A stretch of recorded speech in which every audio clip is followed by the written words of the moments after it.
ಪ್ರಿಯ ಸ್ನೇಹಿತರೆ, ರಾಜೇಶ್ ಆಗಾಗ ಬಳಸ್ತಿದ್ದ ವಿಶೇಷ ಶಿಲಾಜಿತ್ತನ್ನು ನನ್ನ ಕಪಾಟಿನಿಂದ ಹೊರತೆಗೆದೆ. ನಂತರ ನಾನು ಅಡಿಗೆ ಮನೆಗೆ ಹೋಗಿ ಗೋಡಂಬಿ ಬಾದಾಮಿ ಹಾಲನ್ನು ಬಿಸಿ ಮಾಡಿದೆ. ತನ್ನ ಕಠಿಣ ಪರಿಶ್ರಮದಲ್ಲಿ ಸ್ವಲ್ಪ ಶಕ್ತಿ ಮತ್ತು ಶಾಂತಿಯನ್ನು ಪಡೆಯಲು ನಾನದಕ್ಕೆ ಸ್ವಲ್ಪ ಶಿಲಾಜಿತ್ತನ್ನು ಸೇರಿಸಿದೆ. ಇಷ್ಟೆಲ್ಲ ಮಾಡುವಾಗ ರಾತ್ರಿ 10 ಗಂಟೆ ಆಗಿತ್ತು.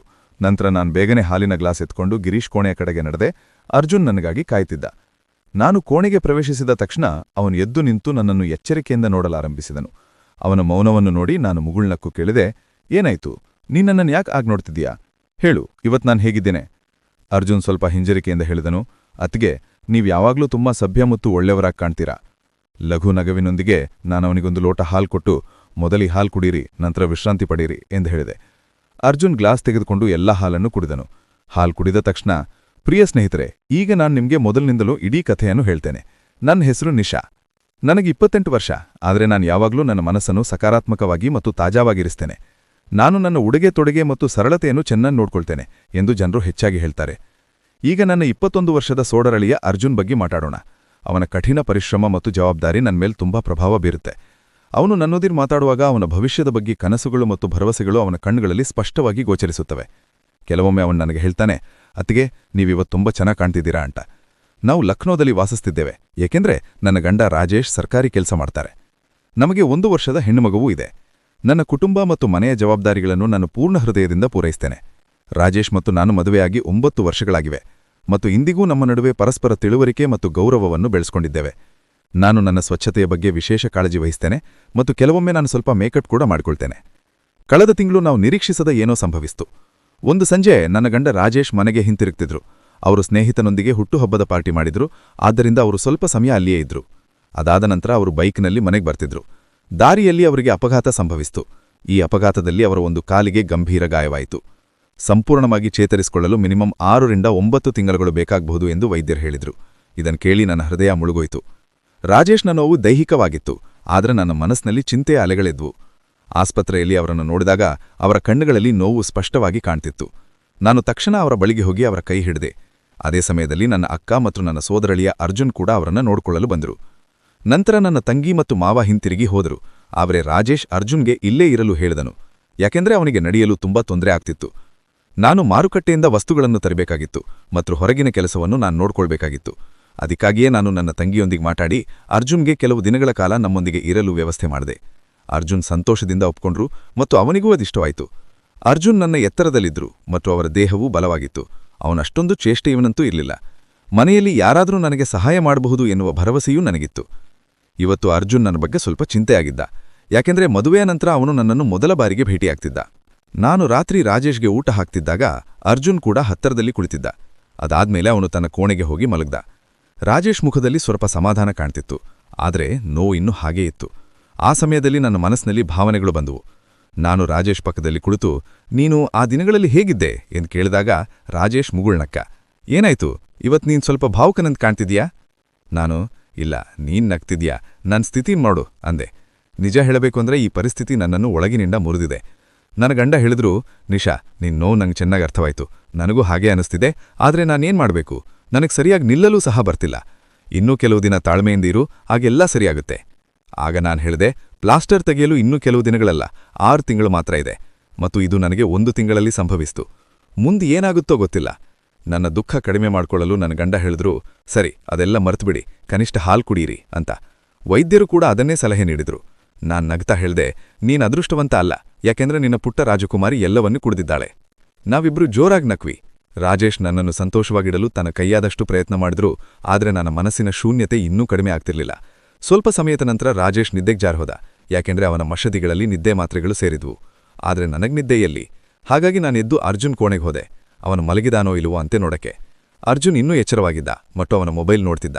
ನಾನ್ ಕೋಣೆಗೆ ಹೋಗಿ, ಏನಾಯ್ತು ಅರ್ಜುನ್, ಈಗ 12 ಗಂಟೆ ಆಗಿದೆ, ನೀನಿನ್ನೂ ನಿದ್ದೆ ಮಾಡ್ಲಿಲ್ವಾ? ನೀನ್ ಮೂಡ್ನಲ್ಲಿಲ್ಲ ಅಂತ ಕಾಣುತ್ತೆ ಅಂದೆ. ಅರ್ಜುನ್ ಎದ್ದು, ಇಲ್ಲ ಅತ್ಗೆ, ಹಾಗೇನಿಲ್ಲ, ಮೊಬೈಲ್ ನೋಡಕ್ ತಡ ಆಯ್ತು ಅಂತ. ಆಗ ಅರ್ಜುನ್ ಕೇಳಿದ, ಅತ್ಗೆ, ನೀವು ನಿದ್ದೆ ಮಾಡ್ಲಿಲ್ವಾ ಅಂತ. ನಾನು ಹೇಳ್ದೆ, ಇತ್ತೀಚಿನ ದಿನಗಳಲ್ಲಿ ನನಗೆ ನಿದ್ದೆ ಬರ್ತಾ ಇಲ್ಲ ಅಂತ. ಅರ್ಜುನ್ ಆಶ್ಚರ್ಯದಿಂದ ಕೇಳಿದ, ಯಾಕೆ, ಏನಾದ್ರೂ ಸಮಸ್ಯೆ ಇದೆಯಾ ಅಂತ. ನಾನ್ ನಗ್ತಾ ಹೇಳ್ದೆ, ನೀನ್ ಮದುವೆಯಾದಾಗ ನಿನ್ಗೆ ಅರ್ಥವಾಗ್ತದೆ. ಇದನ್ ಕೇಳ್ದ ಅರ್ಜುನ್ ಕಣ್ ತಗ್ಗಿಸಿ ಒಳಗೊಳಗೆ ಮುಗುಳ್ನಕ್ಕ. ಆಗ ನಾನು, ಓ, ಇಷ್ಟು ಸಣ್ಣ ವಿಷಯಕ್ಕೆ ನಿನ್ಗೆ ನಾಚಿಕೆ ಆಗ್ತಿದ್ಯಾ? ಸರಿ ಹೇಳು, ಯಾವುದೇ ಹುಡುಗಿ ಇನ್ನೂ ಲೈನ್ ಹೊಡೆದಿದ್ದಾಳೋ ಇಲ್ವೋ? ಅರ್ಜುನ್ ಮೌನವಾಗಿದ್ದ. ಇನ್ನೂ ನಾಚಿಕೆ ಪಡ್ತಿದ್ದಾನೆ. ಆಗ ನಾನು ಅವನ ಕೈ ಹಿಡಿದು, ಹೇ ಹುಚ್ಚು, ನಾನಷ್ಟೊಂದು ನಾಚಿಕೆ ಪಡುವ ಅಗತ್ಯ ಇಲ್ಲ ಅಂದೆ. ಹೇಳರ್ಜುನ್. ಅರ್ಜುನ್ ಮೃದುವಾಗಿ ಮಾತನಾಡಿದ್ಲು. ಅತ್ಗೆ, ನಿಜ ಹೇಳಬೇಕೆಂದ್ರೆ ನಾನಂತಹ ಸ್ನೇಹಿತರೊಂದಿಗೆ ಮಾತನಾಡಿಲ್ಲ. ನಾನು ಹೇಳಿದೆ, ಹಾಗಾದ್ರೆ ನನ್ನನ್ನು ನಿನ್ನ ಸ್ನೇಹಿತನೆಂದು ಪರಿಗಣಿಸು. ಹೀಗ್ ಮಾತಾಡೋದು ನನಗೆ ತುಂಬಾ ಇಷ್ಟ. ಅರ್ಜುನ್, ಹೌದತ್ಗೆ, ಒಬ್ಬ ಇದ್ದ, ಆದ್ರೆ ಅವನು ತನ್ನ ಸ್ನೇಹವನ್ನ ಕೊನೆಗೊಳಿಸಿದ್ದಾನೆ ಎಂದು ಹೇಳಿದ. ನಾನು ಕೇಳ್ದೆ, ನೀವು ಅವನ ಕೋಪವನ್ನ ನಿವಾರಿಸ್ಕೊಂಡಿರ್ಬೇಕು ಸರಿಯೇ? ಅವನು ಹೇಳ್ದ, ಇಲ್ಲ ಅತ್ಗೆ, ನಿಜ ಹೇಳ್ಬೇಕೆಂದ್ರೆ ನಾನು ಅವನನ್ನ ಸರಿಯಾಗಿ ಮುಟ್ಲಿಲ್ಲ. ನಾನು ಹೇಳ್ದೆ, ನೀನ್ ತುಂಬಾ ಮುಗ್ಧ ಅರ್ಜುನ್. ಸರಿ, ಪರವಾಗಿಲ್ಲ, ಈಗ ನೀನ್ ನನ್ನೊಂದಿಗಿರುವುದರಿಂದ ನಾನು ನಿನ್ಗೆಲ್ಲವನ್ನ ಕಲಿಸ್ತೇನೆ. ಮಾತಾಡ್ತಾ ನಾನು ಅರ್ಜುನ್ ಕೋಣೆಯಲ್ಲಿ ಮಲಗ್ದೆ. ಬೆಳಗ್ಗೆದ್ದಾಗ ಅರ್ಜುನ್ ಹಾಸಿಗೆ ಮೇಲೆ ಕುಳಿತು ನನ್ನನ್ನೇ ನೋಡ್ತಿದ್ದ. ನಾನು ಎದ್ದ ತಕ್ಷಣ ಅವನು, ಗುಡ್ ಮಾರ್ನಿಂಗ್ ಅತ್ಗೆ ಅಂದ. ಏನ್ ನೋಡ್ತಿದ್ಯಾ ಅಂತ ನಾನು ಕೇಳಿದಾಗ ಅವನು, ಅತ್ಗೆ, ನೀನ್ ನಿಜವಾಗ್ಲೂ ತುಂಬಾ ಸುಂದರವಾಗಿದ್ಯಾ ಅಂದ. ನಾನ್ ಮುಗುಳ್ನಗ್ತಾ, ಸರಿ, ಈಗ ನೀನ್ ಬೆಳಗ್ಗೆ ಹೊಗಳಿಕೆಯನ್ನ ಆನಂದಿಸ್ತಿದ್ಯಾ, ರಾತ್ರಿ ನೀನ್ ತುಂಬಾ ನಾಚಿಕೆ ಪಡ್ತಿದ್ಯಾ ಅಂದೆ. ಅರ್ಜುನ್ ಮುಗುಳ್ನಗ್ತಾ, ಅತ್ಗೆ, ನಿನ್ಗೆ ಅಭ್ಯಂತರವಿಲ್ಲದಿದ್ರೆ ನಾನು ನಿನ್ನನ್ನೊಂದು ಪ್ರಶ್ನೆ ಕೇಳಬಹುದೇ ಅಂತ ಕೇಳ್ದ. ನಾನು, ಹೇ ಹುಚ್ಚು, ನನಗೇಕೆ ಅಭ್ಯಂತರ, ಕೇಳಿ, ಏನ್ ವಿಷಯ ಅಂದೆ. ಅರ್ಜುನ್ ಹೇಳ್ದ, ಅತ್ಗೆ, ನಿಜ ಹೇಳು, ನೀವು ಹೊತ್ಕೊಂಡಿರುವ ಈ ಸುಂದರವಾದ ತೂಕ ಅದು ಭಾರವಾಗಿ ಕಾಣ್ತಿಲ್ವೇ? ನಾನು ಅವನ ಮಾತುಗಳಿಗೆ ನಕ್ಕಿದ್ದೆ. ಅದಾದ ನಂತರ ಅರ್ಜುನ್ ನನಗೆ ತುಂಬಾ ಮುಕ್ತನಾಗಿರ್ತಾನೆ ಮತ್ತು ಈಗ ಅವನಿಗೆ ನಾಚಿಕೆ ಆಗೋದಿಲ್ಲ. ನನಗೂ ಇದರಿಂದ ತುಂಬಾ ಸಂತೋಷವಾಯಿತು, ಯಾಕೆಂದ್ರೆ ಈಗ ನನ್ನ ಸಮಯ ಚೆನ್ನಾಗಿ ಹೋಗ್ತಿತ್ತು. ಅರ್ಜುನ್ ಬಂದು 13 ದಿನಗಳು ಕಳೆದಿದ್ವು ಮತ್ತು ಅವನು ನನಗೆ ತುಂಬಾ ಹತ್ರವಾಗಿದ್ದ. ಅವನು ಹೊರಗಿನ ಎಲ್ಲಾ ಕೆಲಸಗಳನ್ನ ಮಾಡ್ತಿದ್ದ. ಮಾರುಕಟ್ಟೆಯಿಂದ ಸರಕುಗಳನ್ನು ತರ್ತಿದ್ದ ಮತ್ತು ನನ್ನನ್ನು ಸುತ್ತಾಲೂ ಕರ್ಕೊಂಡು ಹೋಗ್ತಿದ್ದ. ಅವನು ನನಗೆ ತುಂಬಾ ಸೇವೆ ಮಾಡ್ತಿದ್ರು. ಅವರು ಸಂಜೆ ನನ್ನ ತಲೆಗೆ ಮಸಾಜ್ ಮಾಡ್ತಿದ್ರು ಮತ್ತು ಕೆಲವೊಮ್ಮೆ ನನ್ನ ದೇಹಕ್ಕೆ ಶಾಂತಿ ನೀಡ್ತಿದ್ರು. ನನ್ನ ಸಂತೋಷ ಹೆಚ್ಚಾಗ್ತಲೇ ಇತ್ತು ಮತ್ತು ರಾಜೇಶ್ ಸ್ಥಿತಿ ಇನ್ನೂ ಹಾಗೇ ಇತ್ತು. ಈಗೆಲ್ಲವೂ ನನ್ನ ನಿಯಂತ್ರಣ ತಪ್ಪಿತ್ತು.